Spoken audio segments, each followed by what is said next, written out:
Welcome to the 700 Club. Republicans in the Senate aren't giving up on their goal to pass a health care bill, but they still have to come up with changes to the plan so they can get enough senators to support it.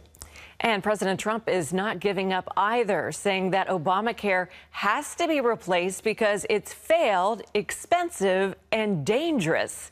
Abigail Robertson brings us the story from Washington. What do Senate Republicans do next?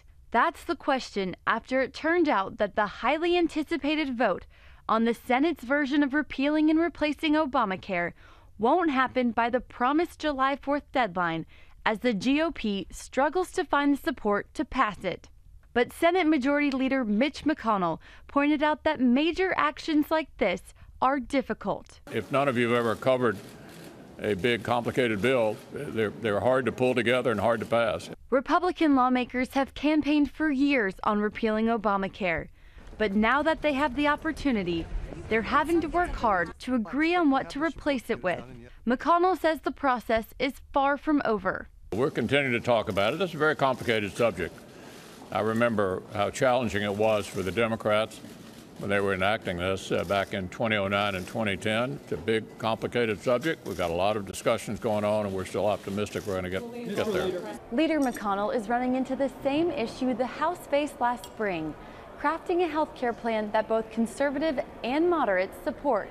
Senator Rand Paul is one of the GOP senators on the conservative side who opposed the bill as it stands now. He told CBN News he met with President Trump this week, who he says is open to negotiating the bill. But he hasn't heard from Senate leadership. If we can make the bill more of a repeal bill, I think I could get to the point where I could support it.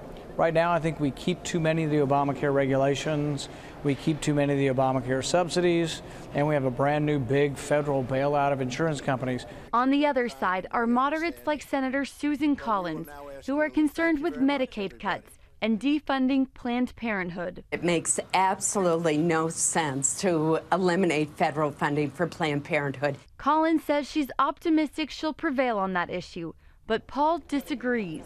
I don't think we should have any federal money going to pay for abortions. Now, they say they're not using it for abortion, but if they're using it to pay their electricity to perform abortions, I think it's the same thing as far as I'm concerned. Planned Parenthood doesn't do anything that community health centers also do other than abortion. So the bill actually gives more money for community health centers. And Paul says if senators want to include expanding Medicaid to cover more people for health insurance, they need to be honest with people about how they're going to pay for it. Everybody wants something, they think it's for free, and they don't want to pay any taxes to get it. So that's what we have to decide. I think if you want Medicaid expansion, there has to be an honest accounting of how we pay for it. While Republicans say Obamacare is in a death spiral, Democrats argue it's failing because the future of the program is unclear under the Trump administration. The insurance companies look to the future. They say, what's the future going to be? And within that, they then structure their policies and set their price. They have absolutely no idea what will happen. They can't set prices. They don't know if there's going to be a requirement for certain benefits or not. And so they're pulling out of the market because they cannot price their product, they cannot write a contract, and they say, we can't be here without some certainty. But Republicans say Obamacare was collapsing before President Trump was elected, and that they have no choice but to replace it before things get even worse. President Trump is meeting with Republican senators to help gain support of the legislation, and says they really want to get it right. Senate leadership hopes that after negotiating and amending the bill, they'll get the votes they need soon. Reporting from Capitol Hill, Abigail Robertson, CBN News. Just a couple of things to keep in mind about this. Even the Democrats during the presidential race were saying Obamacare was failed. Clinton was running on that. Her husband came out and said it very plainly. It's a failed program, and it's going to collapse on itself. There just isn't enough there to make it work. There aren't enough participants to make it work. So the issue now is, do you repeal that? And once you get into discussions about repeal and replace, well, then it's going to be very hard to get Republicans united about any particular bill because the party is just too divided. And there's another contrast between the Republicans and the Democrats.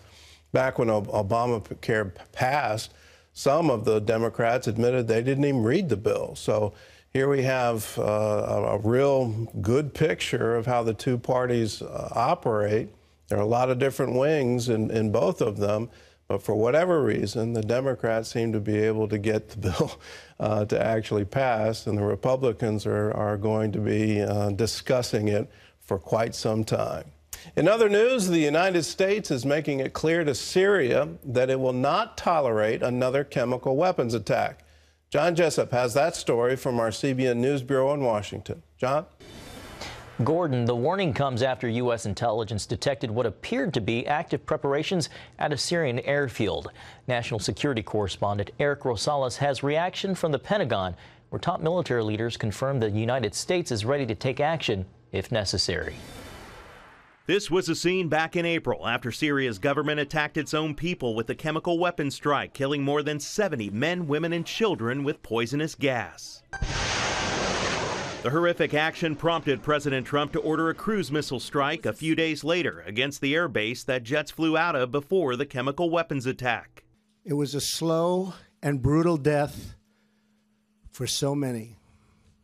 Even beautiful babies were cruelly murdered in this very barbaric attack. The White House is calling the April strike a one-off meant to discourage future chemical attacks by Syria. Now Washington is warning Assad and his military that if they repeat the action, they will face a hefty price. Tuesday, a Pentagon spokesman confirmed to CBN News the suspicious activity was spotted in the same Syrian Army airfield. Captain Jeff Davis says that activity involves specific aircraft in a specific hangar, both of which we know to be associated with chemical weapons use. And White House spokesman Sean Spicer said in a statement the U.S. had identified potential preparations for another chemical weapons attack by the Assad regime that would likely result in mass murder of civilians, including innocent children. He added that if Mr. Assad conducts another mass murder attack using chemical weapons, he and his military will pay a hefty price. And President Trump is apparently very serious about that warning. If he doesn't believe that Assad's getting the message, he could expand the target set. It could include things like military headquarters, the presidential palace, or even Assad himself. Syria's key ally, Russia, calls the threats from the White House unacceptable. Syria's government denies it is preparing for a chemical attack. However, Syria's president also said the April attack was a fabrication. Reporting from Washington, Eric Rosales, CBN News. Thanks, Eric. The new U.S. ambassador to Israel, David Friedman, made one of his first major speeches in Jerusalem to a leading Jewish organization. Afterward, he talked with CBN News about the strength of the relationship between the United States and Israel and the peace talks between Israelis and Palestinians. Chris Mitchell brings us that story. Ambassador Friedman addressed an annual meeting of the Jewish humanitarian organization B'nai B'rith. After the address, he gave CBN News an exclusive interview and explained why current negotiations are held in private. It really is just a mistake to characterize it to deprive all the parties of private conversations, candid conversations, which I think are necessary. So I'm just really not going to get into it. Not because I want to be coy. I just think it's not the right way to proceed. Friedman said President Trump's recent Mideast trip made a difference in the region. He's made enormous strides, I think. I think the trip to Saudi Arabia, the flight from Riyadh to Israel, the trip to the Vatican, it was an extraordinarily successful trip, and I think you'll see more success building upon that. During his speech, Friedman went off script. Instead of discussing U.S.-Israel relations, Friedman addressed the pressing controversy between American Jewry, the State of Israel, and the status of the Western Wall. But he told CBN News U.S.-Israel relations are deep and wide. The depth and the breadth of the relationship is well beyond what I think people ordinarily understand. And when you have the privilege to work in the embassy, and you see all the different divisions, how they're committed to trade, they're committed to cultural exchange, they're committed to various economic initiatives. It goes so far beyond the politics that we read about in the paper every day. The bond between our two countries is extraordinary. And I don't know that gets out as much as it should. Chris Mitchell, CBN News, Jerusalem. Thanks, Chris. Gordon, there really is a sense that there's a reset in the relationship between the U.S. and Israel. Well, it's certainly a difference in administrations, difference in ambassador, difference in emphasis.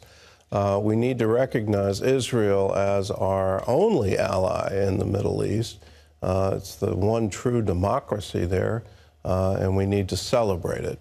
But when you read the headlines today, when you read about the peace talks and the Palestinian Authority and the struggle over East Jerusalem, the Western Wall, you need to know the history of it. And I've got something for you. It's a wonderful movie that tells the true story of the Six-Day War from the point of view of the paratroopers who actually fought the battle and made the declaration to the world. The Temple Mount is in our hands. And if you know this history, then you'll understand today's headlines. It's yours if you want it. It's for a gift of $15. All you have to do is call us 1-800-700-7000, or you can go to cbn.com.